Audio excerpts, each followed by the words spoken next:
7 glasbenih dogodkov, ki se bodo začeli s koncertom Radeta Šerbedžije in sklenili z nastopom Rudija Bučarja, zopet obljubljajo veliko. Vsako leto dobimo več obiskovalcev in navdušeni so, sprašujejo, kdaj ga bomo pripravljali že v jeseni, zato da si planirajo dopuste na tak način in to nam da ful veliko motivacije, da festival še razširjamo, tako da je letos tudi mednarodno obarvan.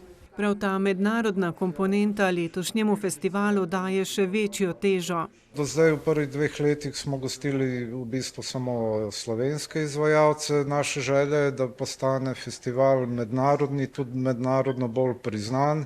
In z mednarodnimi izvajalci je v bistvu tudi to dobiva, to bom rekel malo širšo, ne samo regijsko noto. S festivalom pa obiskovalci odkrivajo tudi bolj ali manj skrite koncertne kotičke dolenjske prestolnice. Pa že osnovna želja, ko smo začeli s festivalom, da ne bi bil samo na eni lokaciji, ampak da ponujemo različna vzdušja, različne ambiente. Meni se zdi, da to zelo nekako pripomore ali pa v bistvu doda neko drugačno dimenzijo festivalu. Plan je, da se v bistvu izpostavi tudi neka koncertna transverzala, kot je Igor povedal, različne lokacije spodbujajo različna čustva. Park Rastoče knjige je zelo sproščeno, ljudje pridejo s polštrčki, jih dajo lepo na travo in pridejo z otroci. Na muzejskih vrtovih je čarobno. Festival Novomeško poletje se sicer začne ta petek, trajal pa bo do konca avgusta.